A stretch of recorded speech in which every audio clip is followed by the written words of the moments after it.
தனுசு -நவம்பர் 2026 ராசி பலன். 1. தொழில் மற்றும் வேலை கரியர். வெளிநாட்டு தொடர்புகள் 12 இல் சூரியன் இருப்பதால் வெளிநாடு அல்லது வெளியூர் தொடர்பான வேலைகளில் இருப்பவர்களுக்கு சாதகமான திருப்பங்கள் ஏற்படும். புதிய ப்ராஜெக்ட்கள் கிடைக்க வாய்ப்புள்ளது. பணிச்சுமை அலுவலகத்தில் வேலைப்பளு சற்று அதிகமாக இருக்கும். 4 இல் சனி அர்த்தாஷ்டமச் சனி இருப்பதால் வேலையில் சில குழப்பங்கள் அல்லது ஆவணங்கள் தொலைந்து போதல் போன்ற சிக்கல்கள் வரலாம். கோப்புகளை கையாளும்போது கூடுதல் கவனம் தேவை. நிதானம்.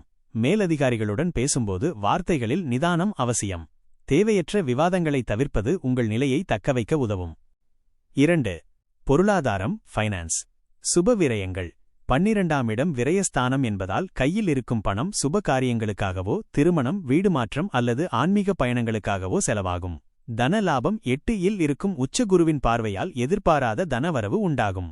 பழைய நிலுவைத் தொகைகள் வசூலாகும். முதலீடு சொத்து விவகாரங்களில் முதலீடு செய்யும்போது சட்ட ஆலோசனைகளை பெறுவது நல்லது.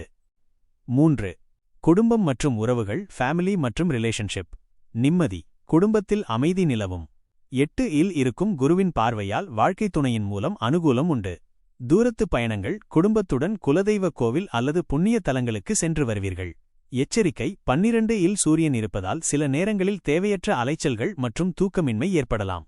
குடும்ப உறுப்பினர்களிடம் விட்டுக் கொடுத்துச் செல்வது அமைதியை தரும். 4. ஆரோக்கியம் ஹெல்த். கவனம். சூரியன் 12 இல் மறைவதால் இடது கண் எரிச்சல் உடல் உஷ்ணம் அல்லது கால் பாதங்களில் வலி வந்து நீங்கலாம்.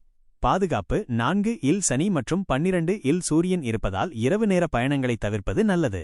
சரியான நேரத்திற்கு உறங்குவது ஆரோக்கியத்திற்கு வழிவகுக்கும். முக்கிய குறிப்புகள்.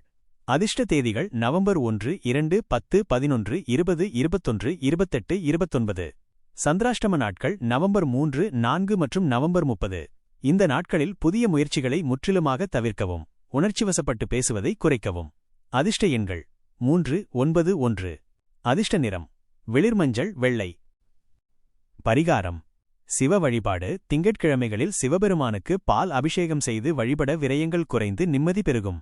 தட்சிணாமூர்த்தி வழிபாடு. வியாழக்கிழமைகளில் தட்சிணாமூர்த்திக்கு நெய் தீபம் ஏற்றி வழிபட பொருளாதார மேன்மை உண்டாகும். தானம்.